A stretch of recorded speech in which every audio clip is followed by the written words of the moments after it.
amend this?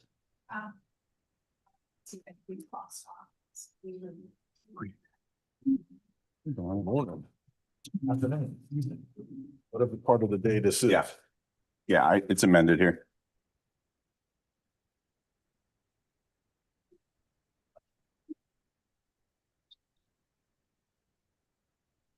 How are you? It is.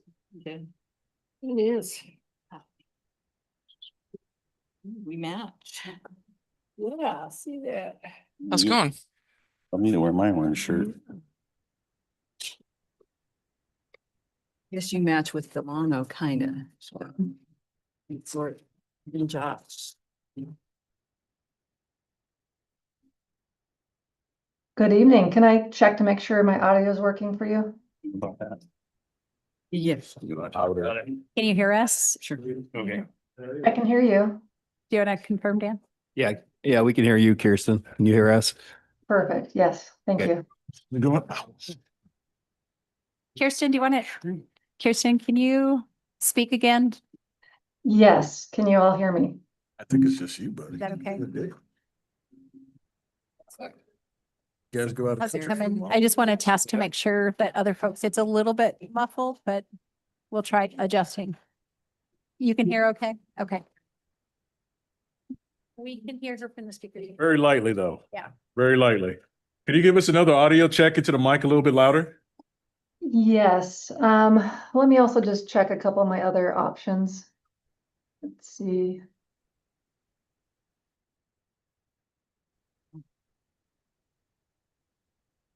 How is this audio?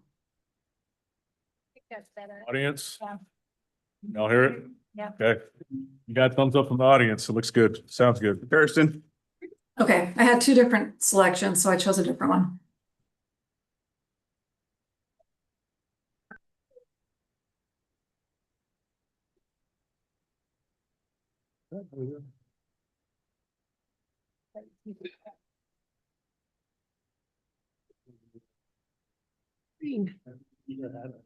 Yes. I think I always say one for you, just put your name on it.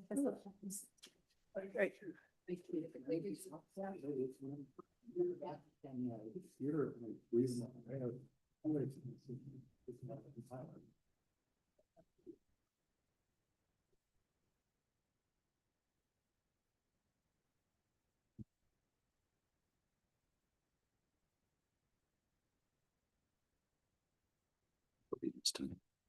For the regular meeting. Yeah, sure.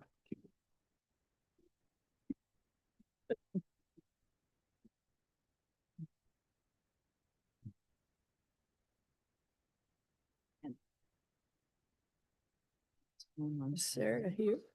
Yeah, she just came in and. Oh, that's right. She walked out.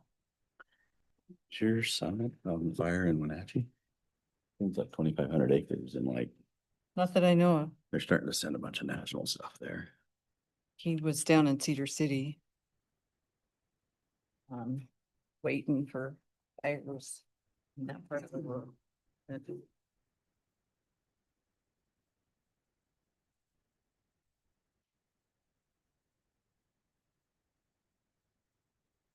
Only had one jump so far.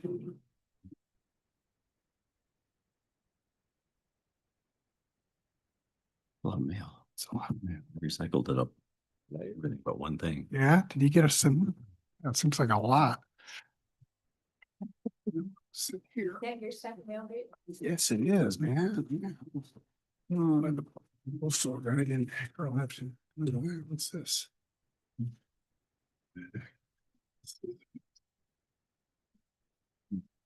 Whoever makes the motion for the agenda, remember it got amended. Right, right. Hey, good evening. Welcome to the 6 o'clock study session, July 7, 2025. We are going to be discussing the comprehensive plan introduction.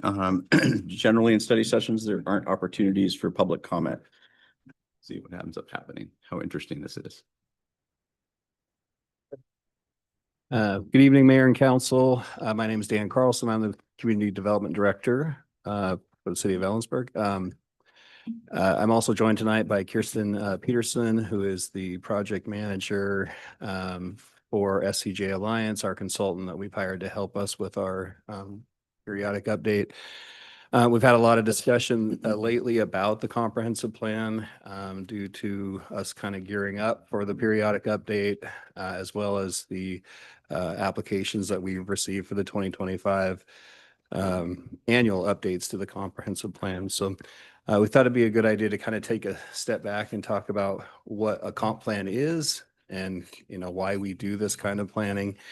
And then also use this time to talk about, there are two types of updates to the comprehensive plan, so cover that a little bit. And then also, as time allows, get into kind of what we, what's upcoming on the periodic update and answer any questions that you may have. So with that, I'm going to turn it over to Kirsten. She's going to cover the comprehensive plan basics. Kirsten, just real quick, just for the audience, item 9F in the agenda for tonight, we will be talking about public participation plan for the comprehensive plan. So there will be an opportunity for public input on that part. Sorry, go ahead, Kirsten. Okay, great. Well, first of all, thank you. I very much appreciate the opportunity to join you tonight. I wish I could have been there in person.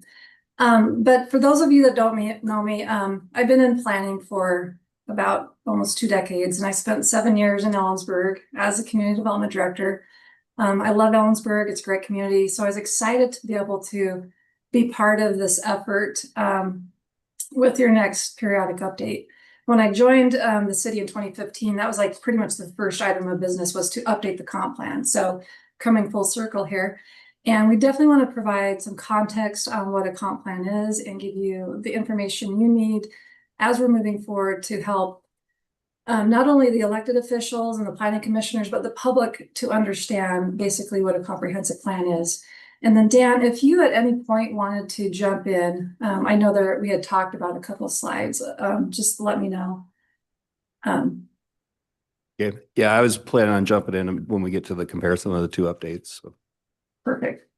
Okay, so you can see this quote we've got on here by Yogi Berra. If you don't know where you're going, you might not get there. So a comprehensive plan is just that. It's very comprehensive. It's supposed to cover a lot of sectors in the community, but it's essentially a 20-year vision by and for the community. And there's several elements to it that we will get to. Each one has several goals and policies. It's very closely tied to zoning and other regulations, but those actual regulations are found in, you know, your adopted development code and other adopted regulatory documents. But this is a really important first step to creating that vision for the community. So we will talk through that process. It's a pretty lengthy one, and the state gives you plenty of time to look on it. And And right there, Kirsten, this is Heidi, and I just would like to pipe in here real quick. One of my favorite statements is that the comprehensive plan and the budget are the two most important policy documents that the council adopts. And so there's a lot of information and a lot of decisions that go into creating and updating the comprehensive plan. So this is really important for it looks at the future of our community, and you'll see why a little bit more tonight. yeah, I appreciate that, Heidi, because a lot of what you're going to see in a comprehensive plan is what helps the council make those budgetary decisions. And there's some financing components embedded within the capital facilities and utilities elements and several other elements as well. This next slide we can get through quickly, but it's just kind of a range of some of the other comp plans we have worked on, we're currently working on, or are about to be finished. We don't need to spend a lot of time on that slide.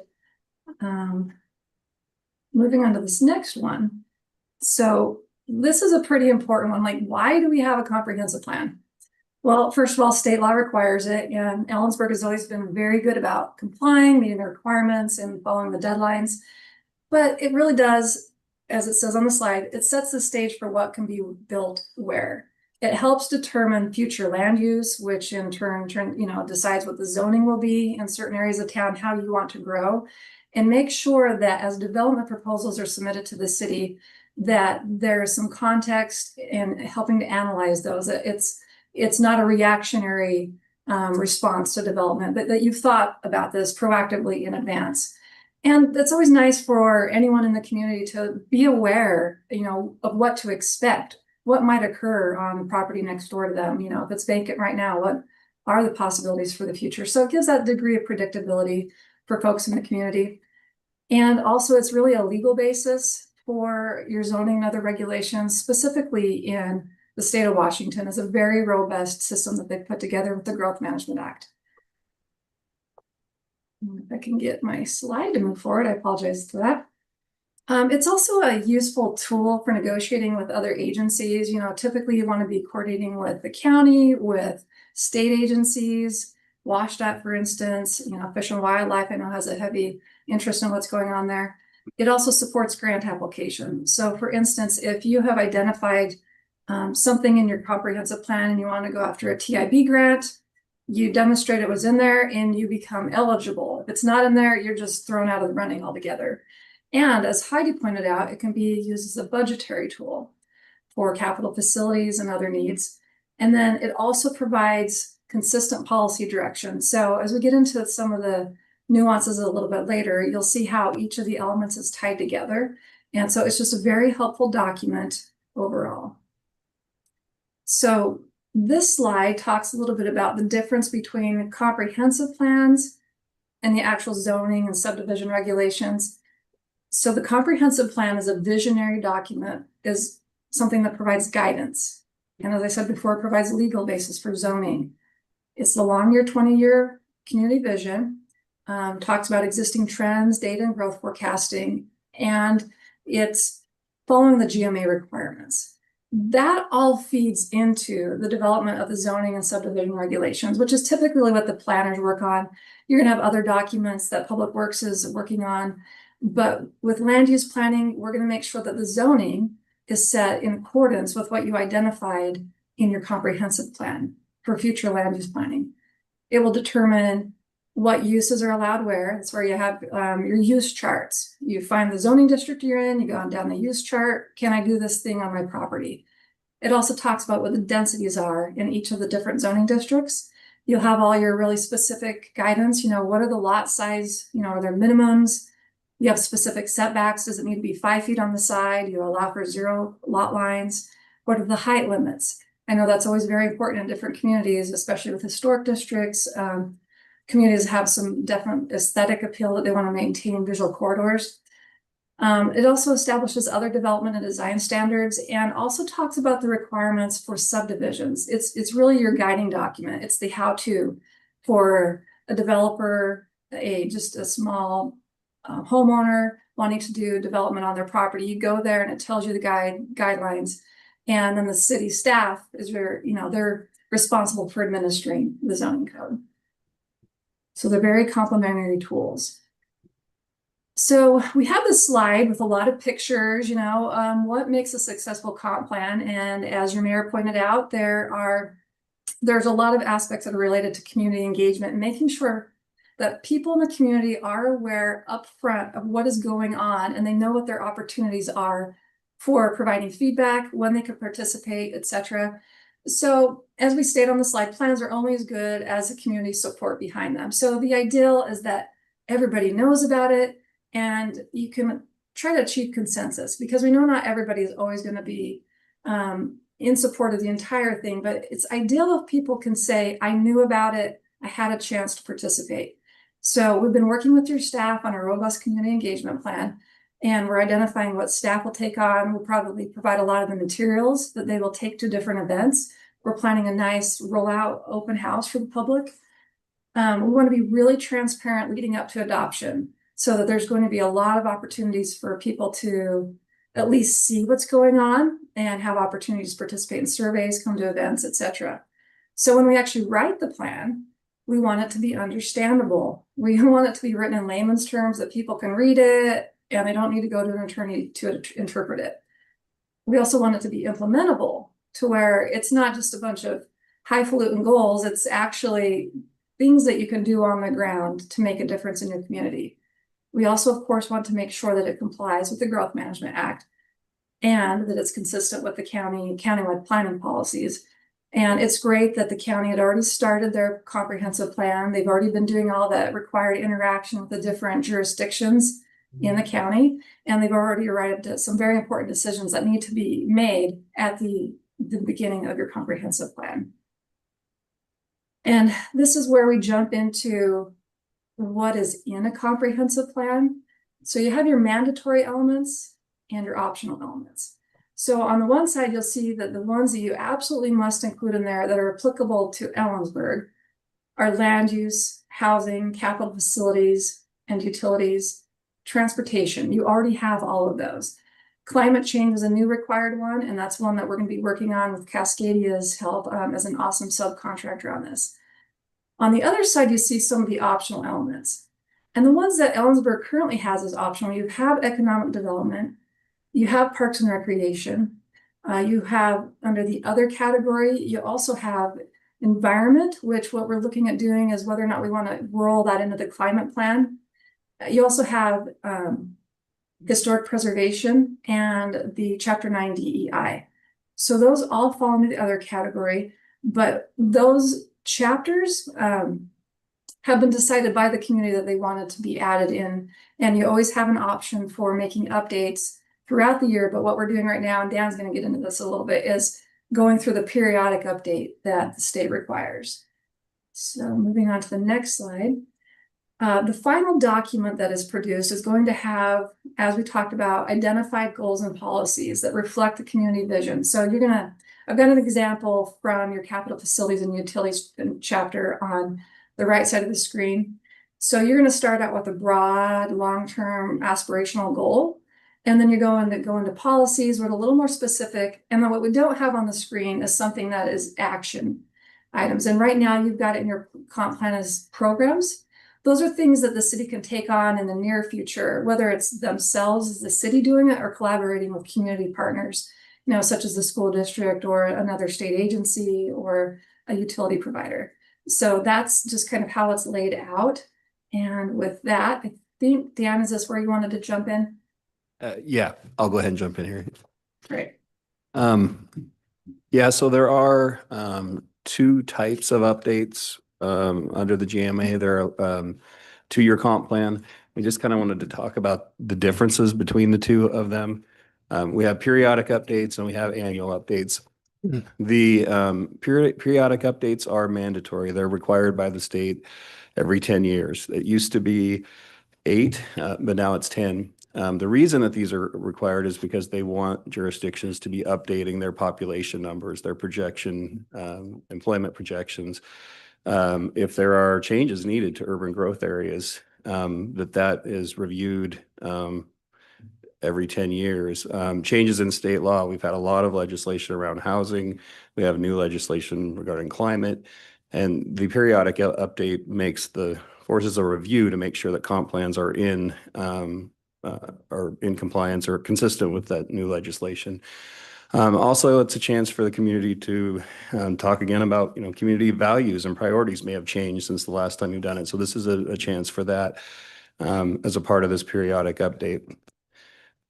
The state also allows annual updates, and those are optional. Those aren't required. But what they do, well, they're only allowed once per year. Reason for that is I think what would happen before that requirement is jurisdictions would have a plan, they'd have a development that they really liked and wanted, but it wasn't consistent with the comp plan. So we just changed the comp plan. So the state said, okay, you can only do that once per year. But what it does is allow for a city to update its comprehensive plan in between those periodic updates. It allows for since it can only be done once, it allows for all of those impacts of the various amendment proposals to be considered together and considered a chance to consider those cumulative impacts of those changes. Our code does contain the procedures and timelines, which that's what we have been discussing here. We do have the amendments that are coming forward, and the next our next council meeting will be our recommendation on the docket items for this year's annual amendments. So kind of a difference between that's a summary of what the differences are between the two types of updates. So periodic update, this large project that we're kind of launching into now, required every 10 years, and then annual updates that can be done every year. And we're in the process of reviewing those now. Great, thank you, Dan. maybe next slide, Kirsten, since you got. And I just wanted to mention this. There was a comment at a recent council meeting about the timing of the comprehensive plan, and we are those deadlines are set by the state, and you can see from this map that you have deadlines for 2024 up to 2027, and ours being in the gray up there, our deadline is the end of 2026 to conduct that periodic update. So it's going to turn it back over to Kirsten now to talk about the periodic update. Was there any questions up to this point about comp plans in general, or just the updates in general? Oh. Okay, I'll turn it over to you, Kirsten. Okay, great. So I've got a slide. We wanted to talk about the approach a little bit. This slide shows a lot of our team members. I think we were able to pull together a pretty great team to help out with the city work on this. So SEJ, the company I work for, we are going to be what you call the prime contractor, where we're going to lead the writing of the bulk of the comprehensive plan, but we're going to be relying on Leland Consulting, a couple of folks here. They're going to be doing the market and housing analysis. They're already working closely with Lily and Kelly to make sure we get all the data we need that will feed into the land use and housing chapters and some of the others as well. We have Daniel Dye with Fair and Pierce, who already works closely with Derek Mayo and other members of your public works team. They did the work on the comprehensive plan during the last periodic update. And my understanding is they've continued to support the city over time and have a really good understanding of what's going on in the community. We also have Cascadia, who we pulled in, and they were established in 1993, and they were actually the firm that the state utilized to pilot their program for creating climate plans. So we're really lucky to have such a great wealth of knowledge and folks on board. I'm not going to go through every person on there, but just wanted to kind of share a little bit about the folks that are going to be working together. We've already had a great kickoff meeting at the city, and we've had our first check-in meeting following that. We already have things happening, and it's pretty exciting work taking place already. Right here, not going to go into a lot of detail, but this is the plan for adoption. Dan talked through the slide that showed you the map that said everything was due by the end of the year. So this shows everything starting in June all the way to December. And so not the end of this year, next year. The plan is to have the plan pretty much completed by June of next year. It's in a state where it's ready to go out for all of the review period. So those of you that are not aware, it ends up needing to go through environmental review. So that will be taking place throughout with an EIS, but you're also going to have the 60-day commerce review.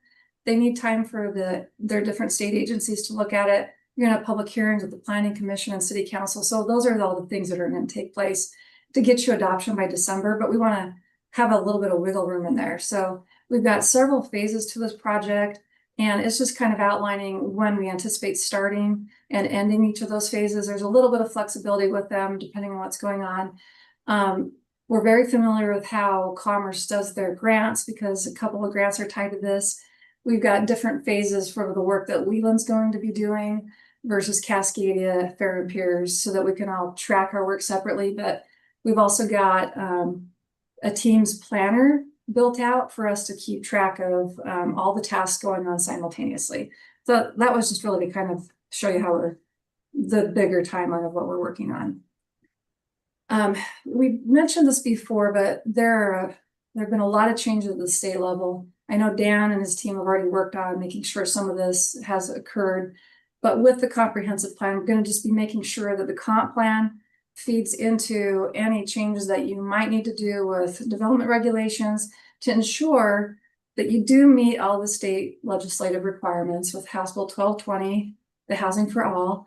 That's something that Leland is working on with Lily to make sure we can demonstrate housing needs are met by income band, adequate provisions are going to be made, and reviewing the racially disparate impacts is there as well.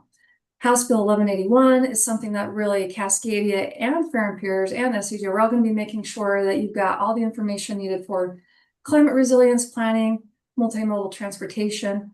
And then I believe that you guys have already met the House Bill 1337, regarding the ADUs. But any changes that we need to make, we will work with them on that. And just to point out, it also requires that there's caps on impact fees. And you can't have owner occupancy requirements anymore, but I think your city is well aware of these. And then just to keep it alive, some other very important legislation that has impacted many communities is regarding middle housing options. It's not a requirement. You don't fall into the categories. The city's given tier 1, 2, and 3 categories, but it may be something that you're already considering anyway, and something we're going to want to look at is how to meet the different housing options and needs in your community. It might be through middle housing. And so we want to make sure that's available as a consideration and a tool. And then housing diversity is something you've already really looked at as a priority with the housing action plan and the city council strategic vision. So those are really great efforts that have already been in place. Just a little bit about what Leland's going to be doing. They're going to be working on a market analysis. They're going to look at residential, office, industrial, and retail markets. They're going to do a cluster analysis by industry, look at what might be existing or emerging for the industries. And they're going to really work with the existing plan that you guys already put into place with the local communities for economic development, and just look at some strategies that you've not already considered and make sure those end up in the economic development chapter and is coordinated with the great work that has already been occurring in the community.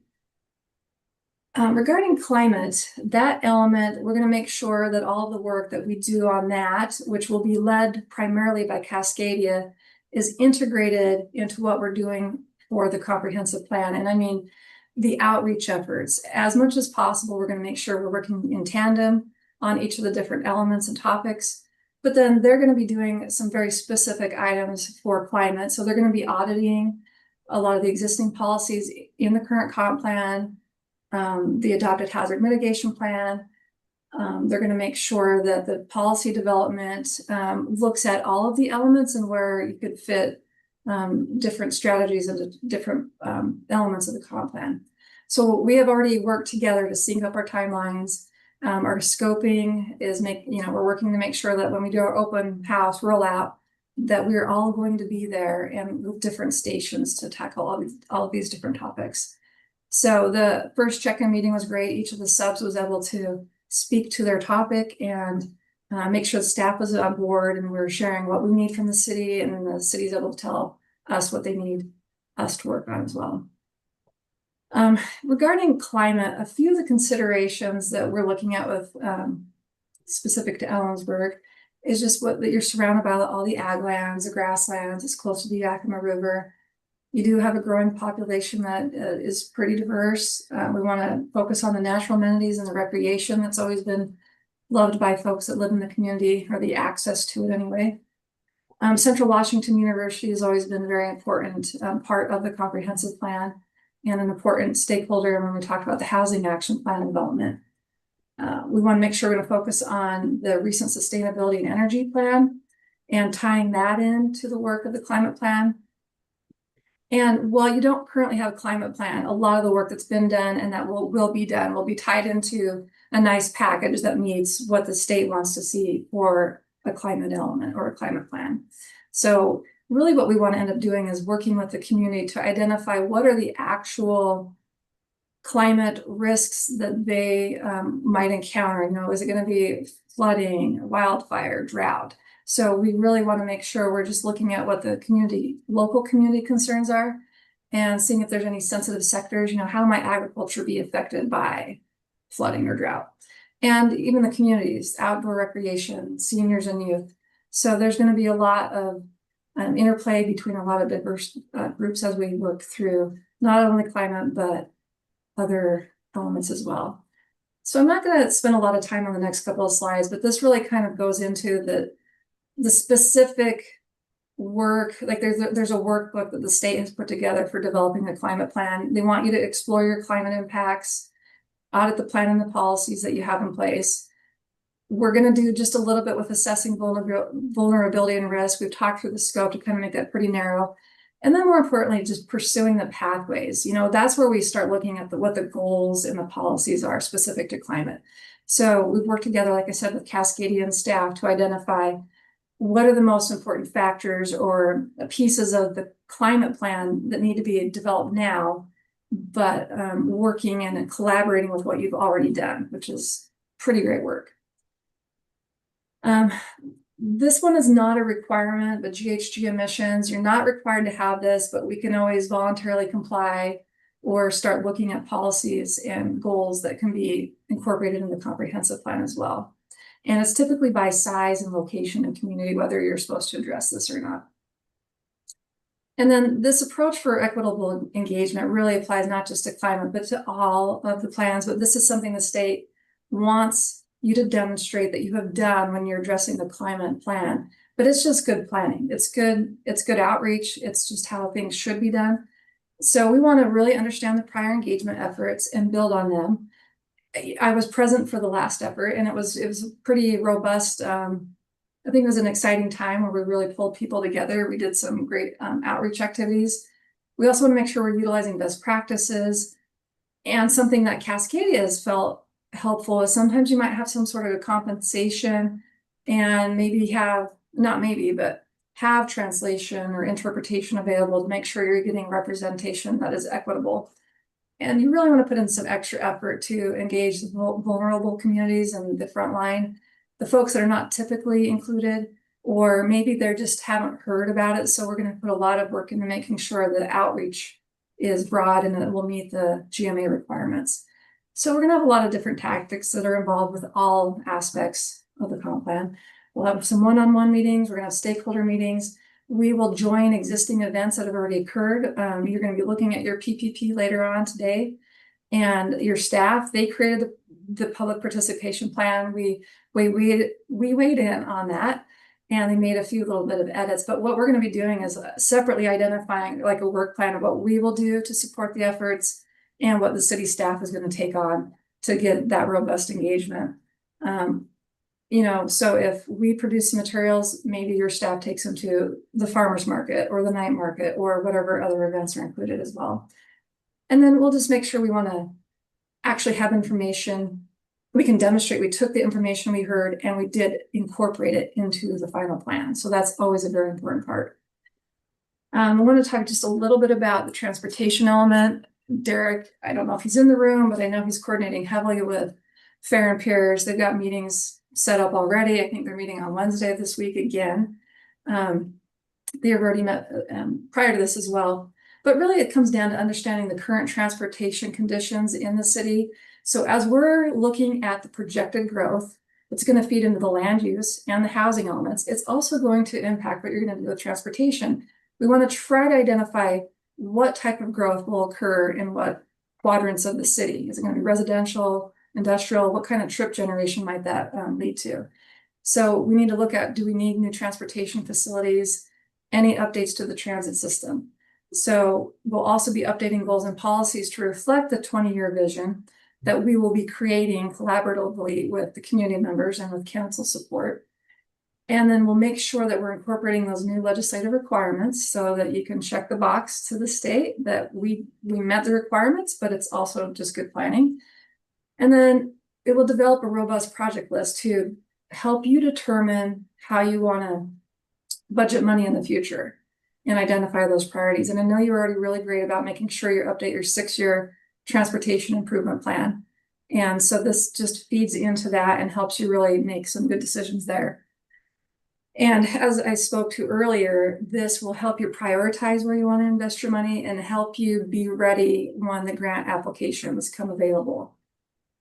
And then regarding the transportation impacts of House Bill 1181, those were alluded to previously.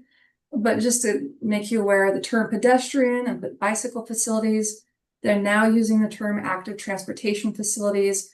And that includes everything that you've got it's in your development code already, but things like sidewalks, the bike lanes, the non-motorized travel and the public right-of-way, trails. So you guys have been working on that, but we just want to make sure we're keeping up to date. And then the previous term, vehicular level of service, is going to be replaced with multimodal level of service. So that will measure impacts for everyone. So not just the drivers, but your people walking, biking, and riding transit. And then it's going to really prioritize safety. So we want to make sure that it's protecting everyone, whether, no matter the type of user they are in the transportation network. And then ADA transition planning comes into this as well. Want to develop transition plans. I know that the city has already been working on that, but these are just some requirements and evaluating current facilities for ADA compliance. So just some really important factors to pull in there. And then the transportation requirements also feed into the work that Cascade is going to be doing regarding the impacts of transportation on your climate. So we have a little bit that we do need to include with VMT, vehicle miles traveled, but it's minimal there. And then we also need to make sure that we're considering what the state facilities are. What are the needs for maintenance, capacity, concurrency, replacement, and reconstruction. And you do have your own local roads and facilities, but you also have 2 interchanges. So we'll be making sure we're coordinating with WashDOT, and they also have a very specific list of requirements for what goes into comprehensive plans. I've had the opportunity to join meetings with other communities where they met with WashDOT and to hear a little bit more about what they're looking for. But Fair and Piers is going to make sure that those items are taken care of for the community. And so with that, it brings me to the conclusion of the prepared PowerPoint, but I'm happy to stand for questions. I know Dan is as well. I can stop sharing screen, but if you want me to pull up any slides again, I can do that. I can also pull up any materials online, if you wanted to see your current comprehensive plan page or, go into that map that Dan, he talked through that with it's an interactive map where you can click on it and we'll get a little bit more information about comprehensive plan requirements. So with that, what questions might people have? Thank you. Kirsten, hi. This is Delano Palmer. Thank you again for the presentation. Great information. If you don't mind going back to slide 16 for a quick minute. This has to do with market analysis and economic development. You talk about the plan to get into understanding existing and emerging industries. I'll wait for you to get to that slide so everybody can see it as a point of reference. Thank you. On that first column on the left-hand side, could you kind of talk about what it looks like if you're evaluating non-existent industries? Ellensburg is a pretty heavy agricultural supporting community, and I think most citizens are fine with anything that's supporting that agriculture without replacing it, because we all love seeing a lot of the agricultural lands that we have around here. So could you talk about non-existing industries that you think are an opportunity to supplement a revenue base here in Ellensburg? That's a great question. And I'm not going to go into great detail on that one. It's something that I'm definitely going to defer to Leland and your own staff members and the economic analysis that has been occurring already.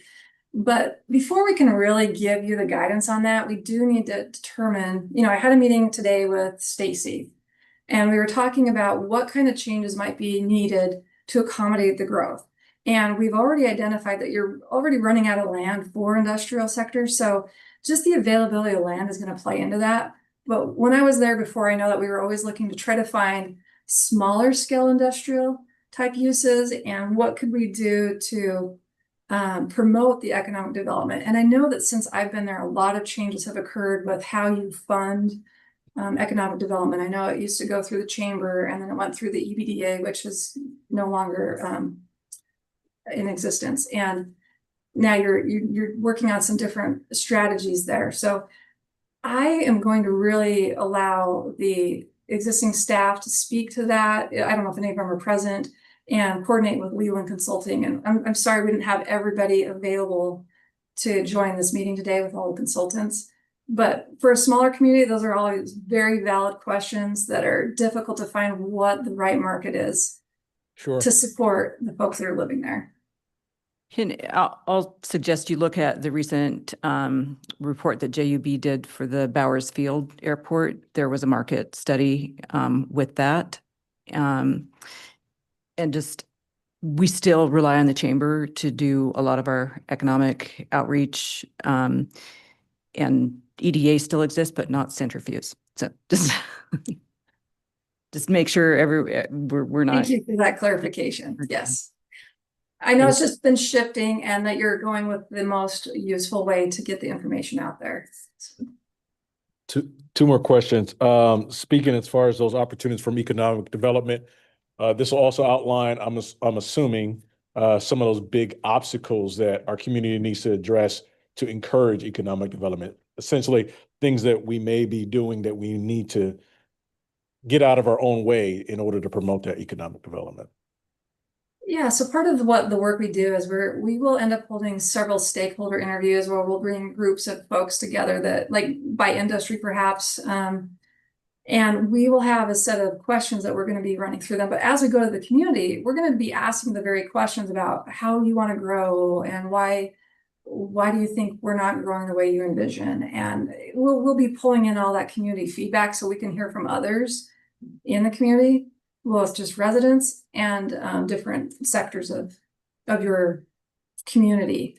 And so we will definitely, with all aspects of the comp plan, every element, we're not going to just look at economic development. We're going to talk about barriers and challenges and what the city can do to address them. And then oftentimes that's what turns into a goal.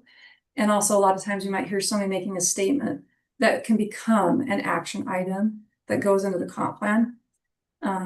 So it's always good to have a combination of all of those in there. So that's a great question. Last thing is more of a comment, and this has to do with slide 18, as far as Ellensburg considerations on the environmental side of things. One of the things that is continually changing is any designations associated with Ellensburg. Specifically, I'm talking about the Department of Ecology, noting Ellensburg as an overburdened community for an air quality standpoint, air risk standpoint. So those are things that we want to monitor as part of this development because they may change depending on the outlook from the Department of Ecology. There might be some more stringent factors to consider. No, thank you. I appreciate that. And we will be analyzing, we were talking about that today in how we're going to be addressing the environmental review. And it will also play into policies in more than one element of the comp plan. Excellent. Hey, Kristen, David here. Good to see you again. Question for, I'm not sure if this is best directed to you or to Dan, but I'll just throw it out. So I think for the benefit of folks both on the council and in the public who haven't been through this before, could you explain the process that we use in terms of forecasting population growth? And specifically, I'm referring to the fact that we have to coordinate with Kittitas County, who has already gone through a process, and then it's not an issue of coming up with our own population forecasts. It's a process of allocation within the forecast the county accepts. Could you elaborate on that a little bit? Because I think people wonder where we come up with these numbers. And I think this is a case where we're at the back end of the evaluation, at the front end. So.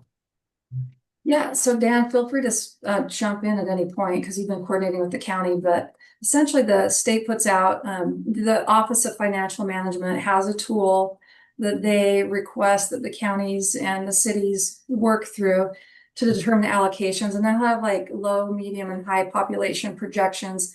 But then you also have an opportunity to look at what's really happening in the community to determine what those best numbers are. And a side note, every year, your planning department is supposed to submit all the building permit numbers to the state, and then that helps them to come out with their population projections every April. But that information feeds into like this opportunity to determine the allocations and the growth that you expect in the community. And in your county specifically, there's, correct me if I'm wrong, is it Conference of Governments that gets together? And it's got representatives from the city of Ellensburg, the county, Cle Elum, South Cle Elum, Kittitas. Is Roslyn there as well? Yep. Okay. And so they determine the population growth for the entire county, but then they get together and determine how much should be allocated to each jurisdiction. And one thing that the state really pushes is that you keep the density within the urban areas versus the rural areas. They do try to protect rural lands.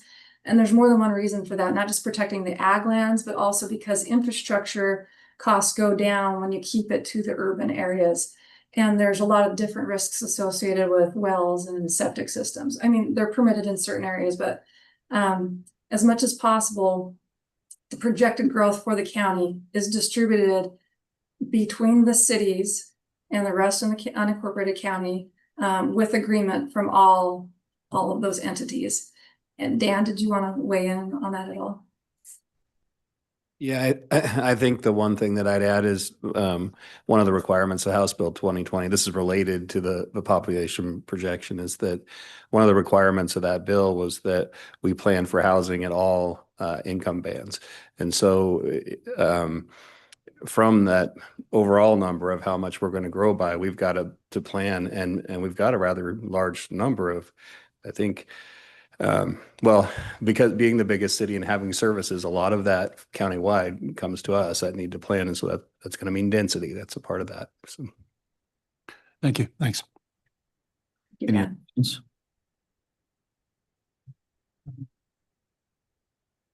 Okay, we can get a 20-minute break. So we will reconvene at 1900 hours. Thank you. Thank you. I appreciate the opportunity. Kirsten? Thanks, Kirsten. Soon. Thank you, everyone. Take care.